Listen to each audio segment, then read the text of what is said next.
السلام علیکم dear students, تو ہم پڑھے تھے خواجہ حیدر علی آتش کی غزل نمبر 2 شامل نصاب، اور اس کے 2 اشعار کی تشریح ہم اس سے قبل کر چکے ہیں پچھلے لیسن میں، اور آج ہم اگلے 3 اشعار کی تشریح جو ہے وہ مکمل کر لیں گے، اور اس کے ساتھ ہی ہماری غزل جو ہے یہ کمپلیٹ ہو جائے گی۔ جی تو اگلا شعر دیکھیں۔ میری طرح مہو مہر بھی ہیں آوارہ، میری طرح مہو مہر بھی ہیں آوارہ، کسی حبیب کی یہ بھی ہیں جستجو کرتے۔ تو پہلے ہم اس کے مشکل الفاظ کے معنی دیکھ لیتے ہیں۔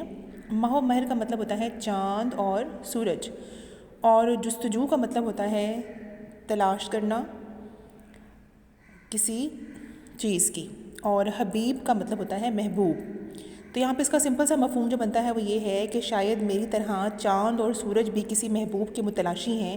کیونکہ یہ بھی کسی عاشق کی مانند آوارہ گرد ہیں۔ اب ہم اس کی تشریح دیکھ لیتے ہیں۔ ہم جانتے ہیں کہ خواجہ حیدر علی آتش جو ہیں وہ دبستان لکھنؤ میں بلند مقام کے حامل شاعر ہیں، اور ان کو یہ اعزاز حاصل ہے کہ یہ بڑے بڑے شعراء کے استاد بھی رہ چکے ہیں، اور وہ اپنے مخصوص طرز فکر کے ذریعے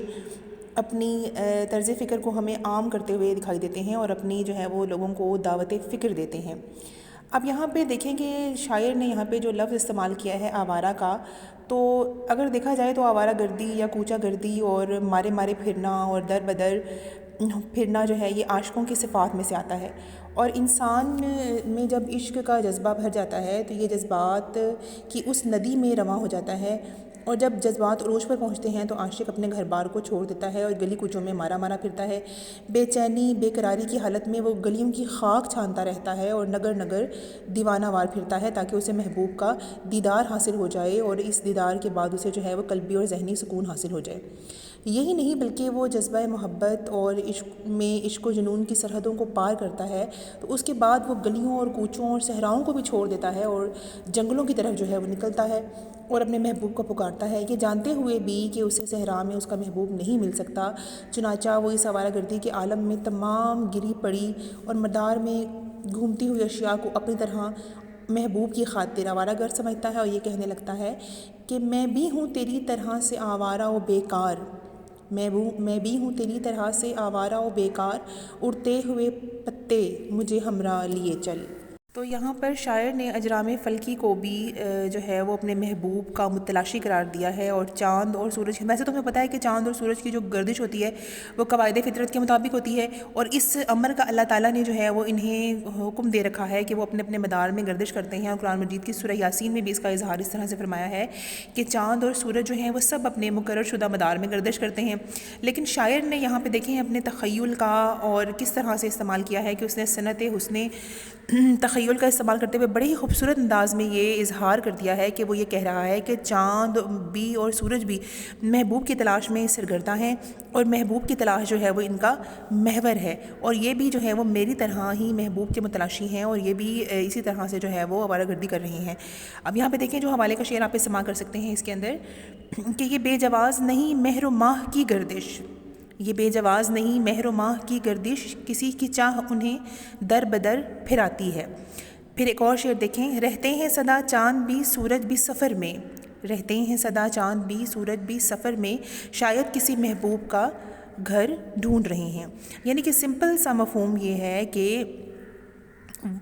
یہ چاند اور سورج بھی جو ہیں یہ کسی نہ کسی محبوب کے متلاشی ہیں، اور اسی سلسلے میں یہ آوارہ گردی کرتے ہوئے نظر آتے ہیں۔ اگر ہم اس کو جو ہے وہ دیکھیں حقیقی اعتبار سے، اگر ہم اس کا معنی ڈھونڈنے کی کوشش کریں تو اس طرح سے بھی ہم کہہ سکتے ہیں کہ اس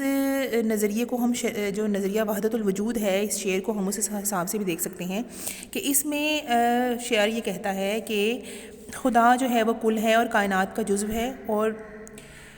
جزو اپنے کل سے ملنے کے لیے ہمیشہ جو ہے وہ بے چین رہتی ہے۔ یعنی خدا کل ہے اور کائنات جو ہے وہ اس کل کا جزو ہے، اور جو جزو ہوتا ہے وہ اپنے کل سے ملنے کے لیے ہمیشہ بے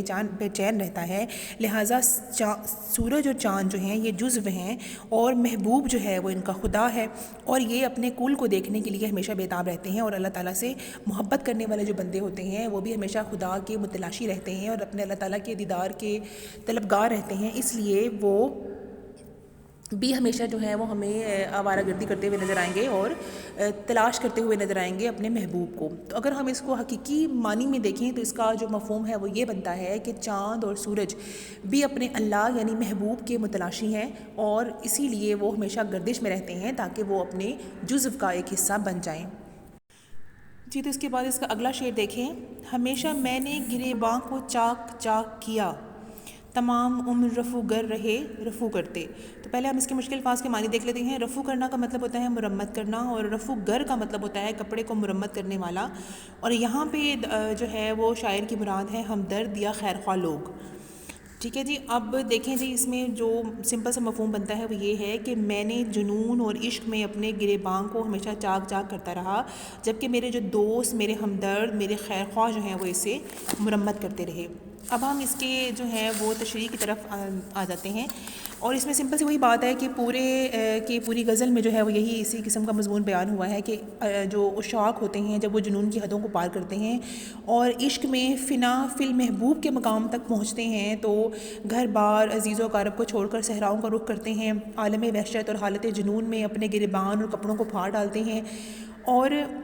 پھٹے کپڑے اور مشکل حالات میں رہنا جو ہے وہ انہیں پسند ہوتا ہے۔ لیکن ان کی اس دیوانگی سے بچے جو ہیں وہ محظوظ ہوتے ہیں، اور بعض شر پسند جو ہیں وہ تو ان کو پتھروں سے بھی جو ہے وہ گریز نہیں کرتے اور ان کے اوپر پتھر برساتے ہیں۔ یہ حالت دیکھ کر ان کے گھر والوں کو ترس آتا ہے، اور عاشق کو مظلوم جان کر زبردستی گھر میں لا کر قید کر دیتے ہیں، لیکن یہ صحیح لا حاصل ہوتی ہے کیونکہ جنون کے سامنے شمشیریں اور تدبیریں بلکہ زنجیریں بھی جو ہیں وہ ناقص ثابت ہوتی ہیں اور وہ کام نہیں کرتی۔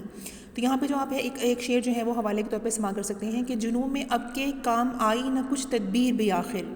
جنون میں اب کے کام آئی نہ کچھ تدبیر بھی آخر، گئی کل ٹوٹ میرے پاؤں کی زنجیر بھی آخر۔ ٹھیک ہے جی، اب شاعر جو ہے وہ اسی نقطے کو اس شعر کے اندر بیان کرتا ہے کہ جب سکون قلب جو ہے وہ برباد ہو جاتا ہے اور عاشق اپنا گریبان جنون کے عالم میں پھاڑ دیتا ہے، اور اس کے جو ہمدرد ہوتے ہیں یا اس کے گھر والے ہوتے ہیں وہ ساری زندگی جو ہے وہ اس کے گریبان کو رفع کرتے رہتے ہیں، اس کو مرمت کرنے کی کوشش کرتے ہیں، لیکن تاہم اس کا بھی کچھ فائدہ جو ہے وہ نہیں ہوتا، کیونکہ اگلے ہی لمحے جب دوبارہ سے جنون کی کیفیت طاری ہوتی ہے تو رفع شدہ کپڑوں کو یا رفع شدہ گریبان کو پھر ٹکڑوں میں بانٹ دیا جاتا ہے۔ لیکن دوستوں نے بھی شاید شاعر کی یا اس عاشق کی ہمدردی کی قسم کھائی بھی ہوتی ہے، اور وہ بار بار جو ہے وہ اس کے پھٹے ہوئے گریبان کو رفع کرتے ہوئے رہتے ہیں۔ یعنی اسی مضمون کو شاعر نے اس شعر میں بیان کیا ہے کہ تمام عمر رفع گر رہے رفع کرتے، کہ تمام عمر جو ہیں وہ ہمدرد جو ہیں وہ اس کے گریبان کو یا اس کے پھٹے ہوئے جو ہے چاک کیے ہوئے گریبان کو رفع کرتے رہے۔ اب اس غزل کا شعر نمبر 5 جو کہ اس غزل کا آخری شعر ہے اور مقطع بھی ہے، اس شعر میں شاعر نے اپنے تخلص کو استعمال کیا ہے، اس کی تشریح دیکھ لیتے ہیں، اس کے بعد ہماری یہ غزل جو ہے وہ انشاءاللہ کمپلیٹ ہو جائے گی۔ نہ پوچھ عالم برگشتہ طالعی آتش، نہ پوچھ عالم برگشتہ طالعی آتش، برستی آگ جو باران کی آرزو کرتے۔ اب مشکل الفاظ کے پہلے معنی دیکھ لیتے ہیں۔ عالم کا مطلب ہوتا ہے کیفیت یا حالت، برگشتہ کا مطلب ہوتا ہے ناراض، طالعی کا مطلب ہوتا ہے قسمت، اور برگشتہ طالعی کا مطلب ہوگا بدنصیبی یا ناراض قسمت۔ ٹھیک ہے جی، عالم برگشتہ کا مطلب ہوگا خراب قسمت کی حالت، اور باراں کا مطلب ہوتا ہے بارش۔ اب اس جو ہے وہ شعر کا جو سمپل سا مفہوم بنتا ہے وہ یہ ہے کہ اے آتش، ہماری خراب قسمت کی حالت مت پوچھو، ہم تو وہ لوگ ہیں کہ اگر ہم بارش کی آرزو کریں تو آسمان سے آگ جو ہے وہ برسنے لگتی ہے۔ یعنی کہ اس شعر کے اندر شاعر حیدر علی آتش جو ہیں وہ اپنی خراب قسمت کی شکایت کرتے ہوئے نظر آتے ہیں، اور وہ یہ کہہ رہے ہیں کہ ہماری خراب قسمت کی حالت نہ پوچھو، ہم تو وہ لوگ ہیں کہ اگر ہم بارش کی آرزو کریں تو آگ برسنے لگتی ہے۔ اب یہاں پہ دیکھیں کہ بدنصیبی کا مضمون باندھتے ہوئے یہ دکھا رہے ہیں۔ عموماً ہمیں جو ہے وہ آتش کے اشعار میں رجائیت بھی نظر آتی ہے، لیکن یہاں پہ قنوتیت جو ہے وہ پائی جا رہی ہے۔ یہ جو شعر ہے یہ ان کے قنوتی ہونے کا عنادار دار ہے، اور وہ اپنی بدقسمتی کے متعلق کہہ رہی ہیں کہ ہمارا تو مقدر ہی الٹا ہے، اور ہم جو ہیں وہ ہمیشہ ہماری تقدیر جو ہے وہ الٹی چلتی ہے۔ اگر ہم سکون طلب کریں تو ہمیں بے سکونی آتی ہے، اگر ہم آرام طلب کریں تو تھکاوٹ آتی ہے، اگر ہم راحت جو ہے وہ مانگیں تو ہمیں جو ہے اس کی بجائے جو ہے وہ الفت ملتی ہے۔ اور اسی طرح سے ایک شعر جو یہاں پہ آپ حوالے کے طور پہ سما کر سکتے ہیں وہ یہ ہے کہ مقدر میں جو سختی تھی وہ مر کر بھی نہیں نکلی، مقدر میں جو سختی تھی وہ مر کر بھی نہیں نکلی، لحد کھودی گئی میری تو پتھریلی زمین نکلی۔ پھر شاعر کہتے ہیں کہ اگر مصائب و حالات سے تنگ ہو کر وہ برسات کی تمنا کرتے ہیں تو کچھ ہی دیر کے بعد جو ہے وہ انگاروں کی بارش ہونا شروع ہو جائے گی اور فلک بھی ہم پر آگ جو ہے وہ برسانا شروع کر دے گا، گویا کہ انہیں جو ہے وہ ناکامی اور نامرادی کا سامنا کرنا پڑے گا۔ اب یہاں پہ ایک اور دیکھیں جو آپ حوالے کے طور پہ شعر استعمال کر سکتے ہیں کہ میں نے چاند اور ستاروں کی تمنا کی تھی، میں نے چاند اور ستاروں کی تمنا کی تھی، مجھ کو راتوں کی سیاہی کے سوا کچھ نہ ملا۔ تو بچے اس کے ساتھ ہی ہماری آج کی یہ غزل جو ہے وہ کمپلیٹ ہوگی ہے، اور انشاءاللہ یہ غزل آپ کے جو اس منتھ کا ٹیسٹ ہے اس میں شامل ہوگی۔ اگر اس میں سے کسی بات کی سمجھ آپ کو کسی شعر کی صحیح طریقے سے وضاحت نہیں میں کر سکی تو آپ دوبارہ سے جو ہے نا وہ مجھ سے ان کمنٹ سیکشن میں کویسچن کر کے پوچھ سکتے ہیں، میں انشاءاللہ آپ کو آپ کے تمام سوالات کے تسلی بخش جوابات ضرور دوں گی۔ اللہ حافظ۔